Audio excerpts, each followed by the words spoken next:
Hey everyone, welcome to the fourth volume of our CBD webinars. I am Dr. Anthony Ferrari, and today I was going to go over some questions and answers based on extraction methods, and we're going to deal a little bit with processes after that extraction has been had.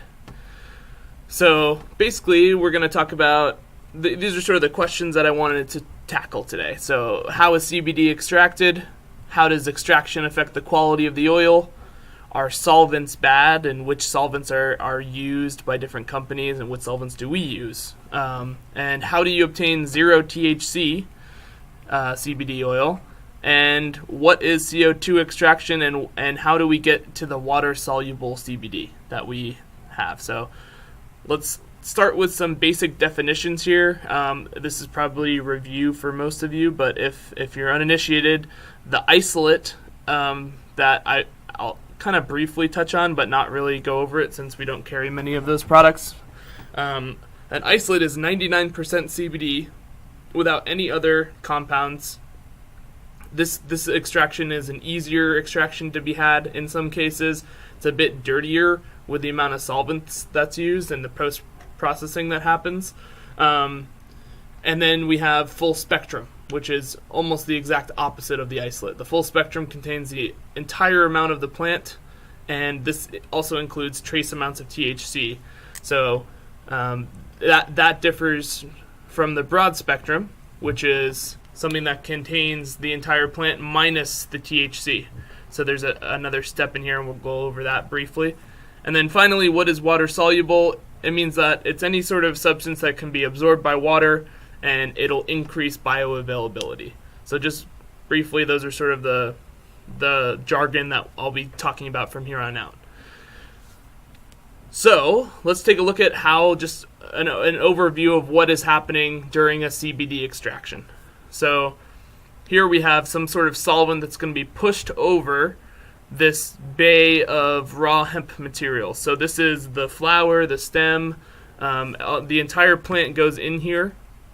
The solvent will pass over it. It will come out into some sort of collection, and the CBD oil plus the solvent will be here. So this will kind of pull out different compounds from the plant by using some sort of solvent. Then after that's done, the solvent will either get recycled here or go off into some waste, and then what you'll get left with is CBD oil in a final collection. So you'll separate the solvent at this point and either recycle it or leave it to waste. So basically the idea of any sort of extraction, if you think about how we extract from plants overall, is their solvent is going to go over the plant material and pull off either volatile components first, or if you're controlling this through pressure and temperature, and you're trying to heat it up more so you get different compounds out, it can actually pull out the heavier compounds. And in our case, our solvent needs to reach a point where it's actually extracting cannabinoids from the hemp. So it can't just go and take the volatile components off. It's got to actually be a little bit pressurized or a little bit higher in heat, or the solvent itself needs to be interacting with the cannabinoids to pull it off. So the basic idea here is like dissolves like, unless you force it to a point where you can extract things by using some sort of pressure or temperature to do so. So what do we get when we extract the hemp materials? So what we get is we get a large amount of cannabinoids.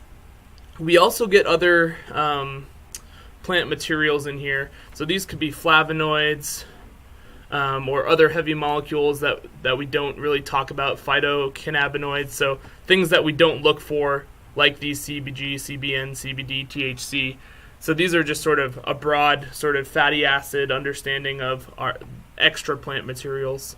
And then you get the light components. So we get the terpenes. So these are attributed to different flavors. Limonene, linalool, myrcene, these naturally come from hemp, but they're also seen in things like lemon and things like lavender or things like mint.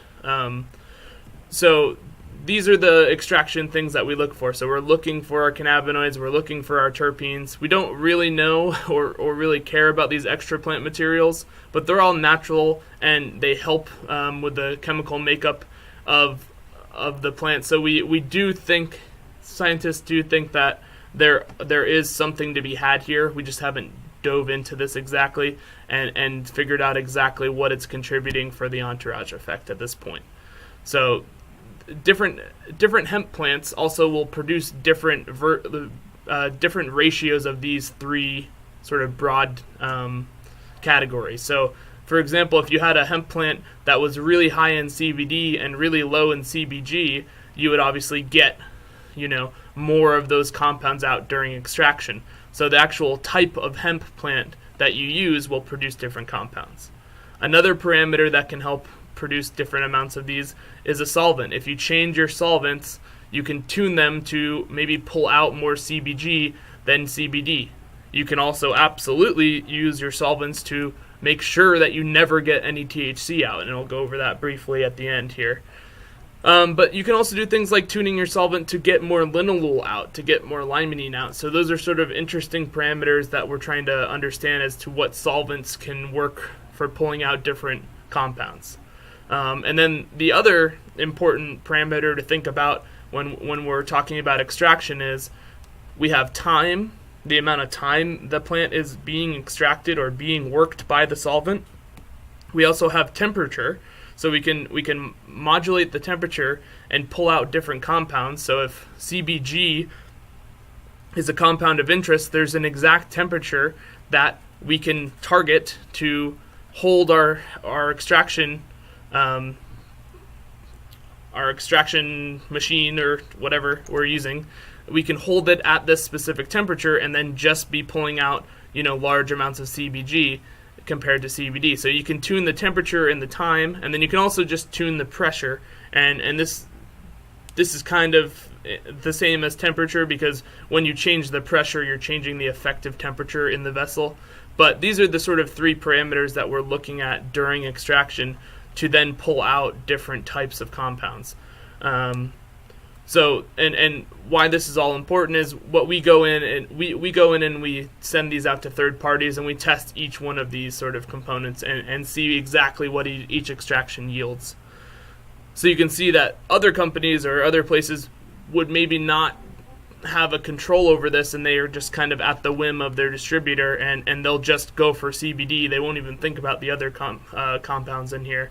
And in a lot of cases, they won't do third-party testing, so they won't know what are the other cannabinoids, what are the terpenes in there. So these are all sort of things that we care about internally and are trying to work towards the best product that targets certain ailments, or the research shows that maybe you need a lot of CBN actually for CBD to be even more potent. So we want to be testing this at all times, and we also want to understand different parameters that we can do to change our extraction, even if we have the same starting material of hemp. So again, how does this affect the quality? So how does it? It's pretty easy from there to see how, if you were not sort of testing these things all the time or understanding exactly the parameters that you want to try and control, how you could create some sort of quick and dirty extraction that just grabs CBD, right? So anything that becomes an isolate, you're just focusing on targeting this because you say, hey, the other things don't matter. But we found out that there's things like the entourage effect or other terpenes that go in and help the effective binding of this. There's other plant materials that have been hypothesized. Chlorophyll is one that people talk about being important, possibly to an entourage effect. All of these compounds that we pull out from the hemp are going to contribute to the binding and contribute to the bioavailability in the body. So it's not correct to just say CBD is what we want, so we're going to put as much solvent in whatever we want to try and pull just that out. What that'll do is lead to an inferior product. So we're avoiding that in our cases, and what's actually interesting is that isolates, even though they are this sort of quick and dirty method, we figured out that it's actually not even that much cheaper to go for that solution. On the market, the consumer products maybe are cheaper at this point, but just to buy bulk isolate, you're not actually saving a bunch of money on it. So it's not something that we are targeting at this point.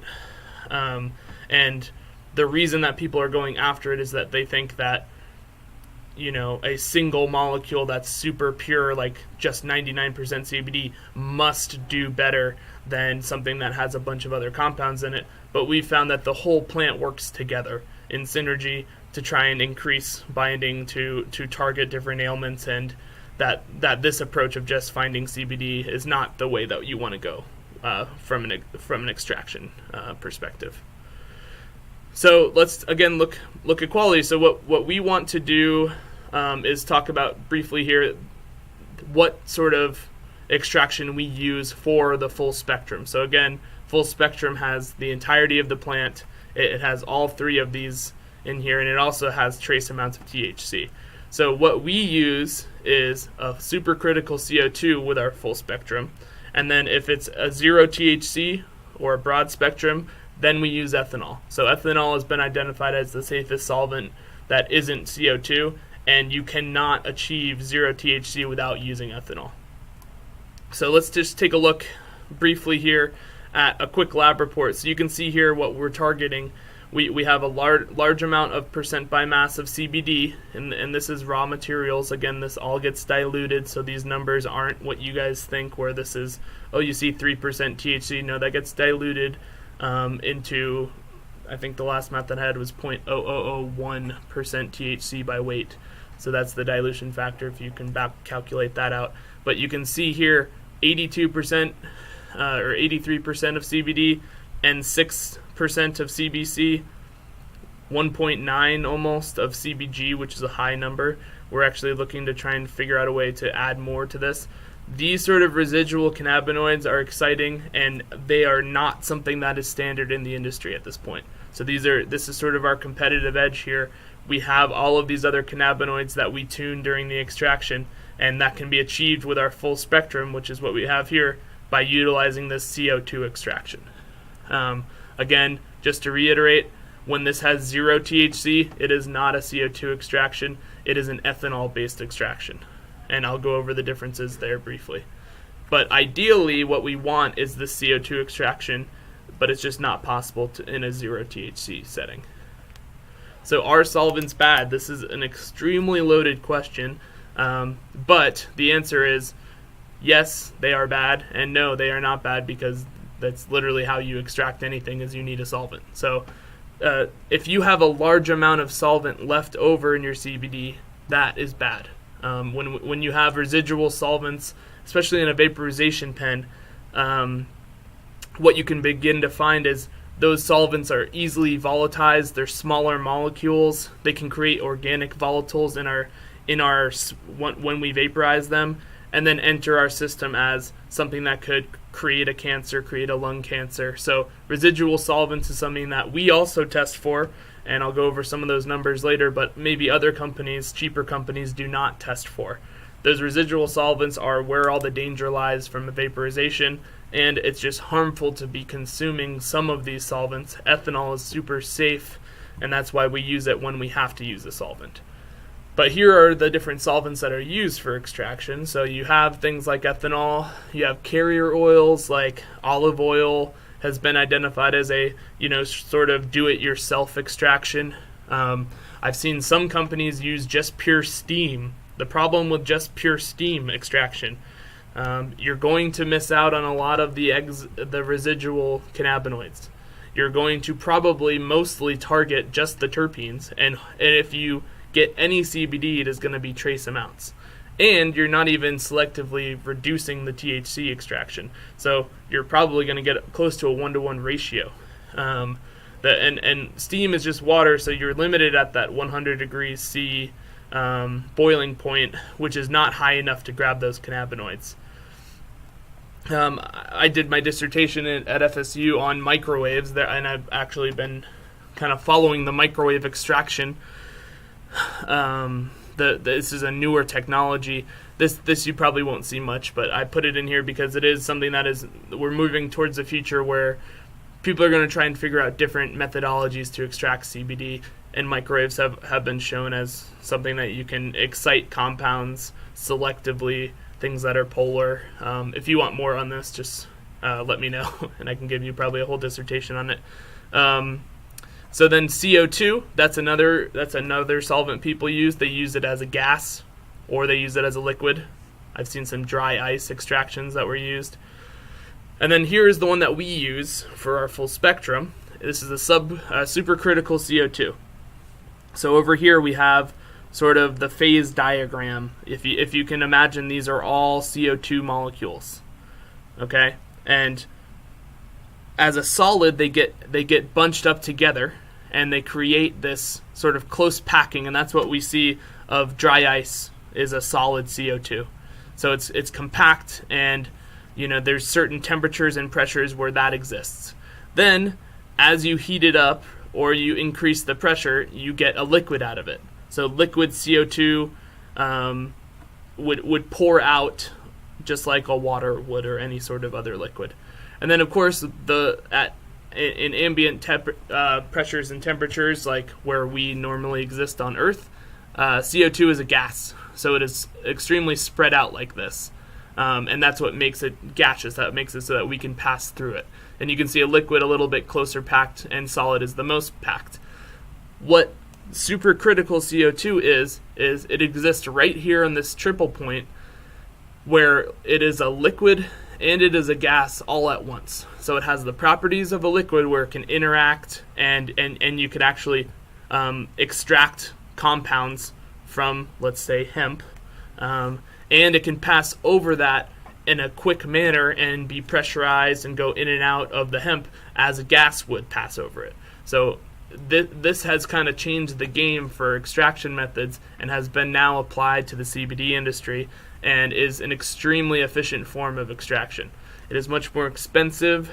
The instrumentation and the technological sort of prowess of the extractor needs to be heightened, but you can still, this is probably the ideal case at this point.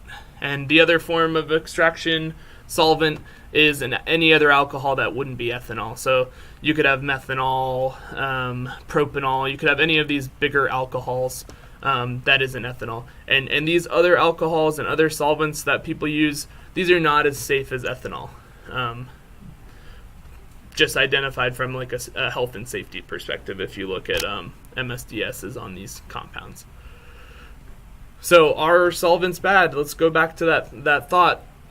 They're bad if they have a large amount of impurity in your product. So like I said with the vape pen, if you're smoking something that has a bunch of solvents in it, then you're now smoking a dangerous compound that maybe you wouldn't know about. So what we do with our solvents, and what Marcus has tested recently and showed me the numbers, were 50 parts per million of our ethanol.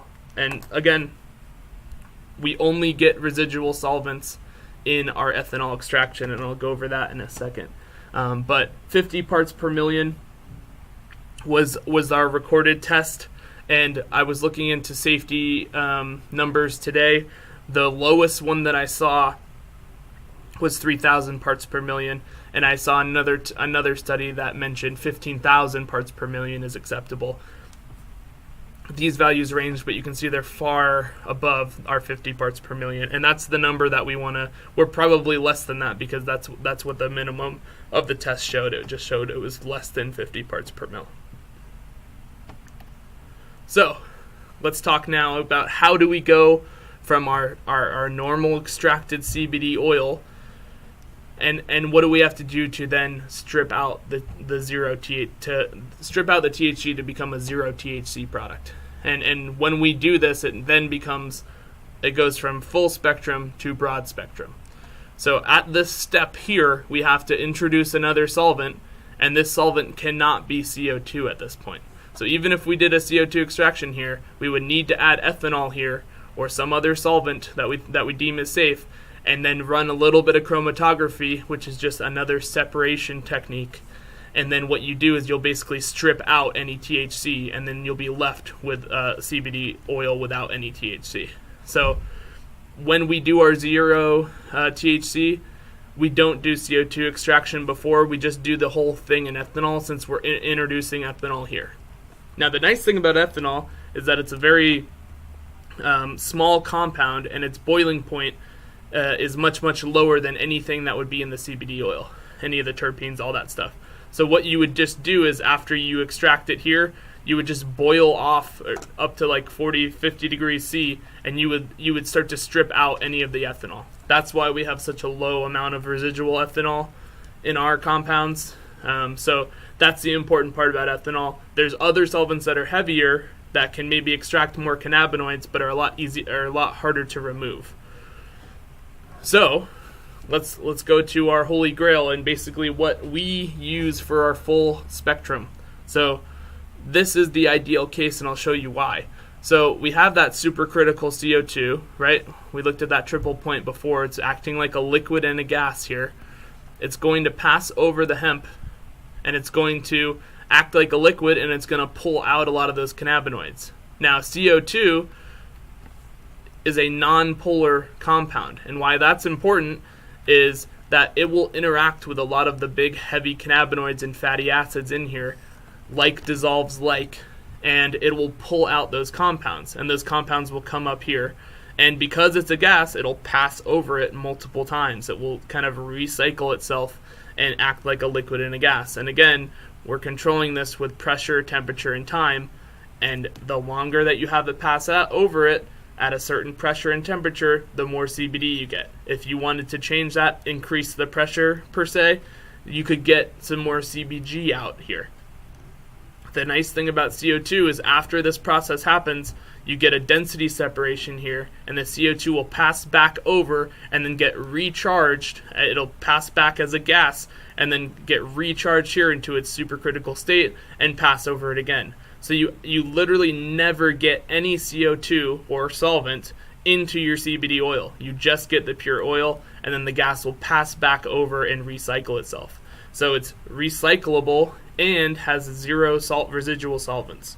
So that's why it's preferred. The reason we don't use it for everything, again, is you cannot strip out THC using this process. It is impossible. The THC is so close to the other compounds here that you have to do something more precise, like a solvent extract or some sort of column chromatography that, again, uses solvents to separate out the THC. So this, again, is great just for full spectrum, and if you're okay with having trace amounts of THC in your oil, which we highly recommend, and this is the purest, cleanest form.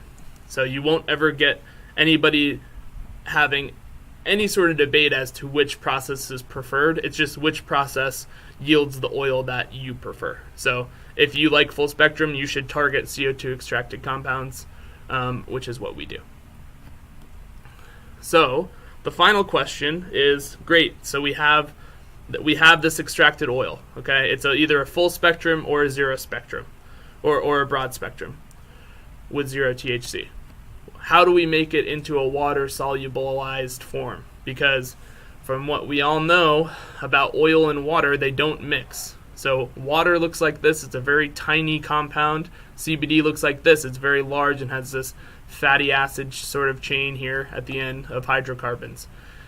When you mix these two, you're going to get non-uniform mixing. You're going to get these bubbles. You're going to be able to see them separate out. And that's because these two are so different in their chemical structure due to polarity that they will not mix. So what we need to do is figure out a way to make this polar so that it can exist in water. So to do this, we actually need to solubilize it. So let's go over what that looks like. So what we have to do is encapsulate the CBD. So we trap the CBD inside of these emulsification compounds. So you can see this kind of looks like soap if you're familiar with how soap works. But basically we're trapping the nonpolar compound and we're encasing it with this polar compound that then can sit inside of the water. So this is called nanoemulsification in our processes, and what it does is it basically encapsulates the CBD inside of here so that it doesn't look like these bubbles where you can see the clear difference between them. It'll just look like uniform water. If you can see with our water soluble, you have a little bit of a white tint, but most of it is being captured or solubilized by the water. And if you want to, you can test out a full spectrum tincture that is not water soluble, and you'll see it either sit on the top or create sort of a ring around it where it won't actually penetrate down into the water. So as you slowly encapsulate this, you then get absorption here. And the reason this is important is water solubility. Once it's water soluble, what you're going to get is an increased absorption in the body because you're increasing bioavailability. And the reason behind that is our blood and a lot of our tissues and a lot of our absorption, sort of like if you were to put it in the back of your tongue, the way that it absorbs down into your blood-brain barrier is due to this permeability function, which has to do with water solubility and bioavailability. So we're getting it to travel across the body quicker because it's closer to our polarity of our blood, and that basically increases absorption and then will increase the efficacy of CBD. So a water-soluble product is going to work faster and be stronger at working. And that's why we want to create this. That's why we want to play around with the solubility, because CBD lends itself naturally to being thick and not something that is easily absorbed by the body. So if we can do anything we can to trick the body into thinking that this is absorbed, then once it gets to the point, these things will fall off and the CBD will be actively in the right place at the right time. So that's basically the idea here. So again, just to recap, we have full spectrum and broad spectrum. Those are 0 THCs with the broad spectrum. Full spectrum has the entire plant. And then we have water soluble and non-water soluble. Both of those have their own place in our product line. And if you want to know more about each one of those, you can contact me directly and we can go over this again. So next webinar, what I was thinking is to go over some dosing, just kind of broadly. I wanted to talk about what is an optimal dose, what are we recommending for certain ailments, and then what are some drug interactions. There was an entire discussion sent out on this on Project CBD, about a 60-page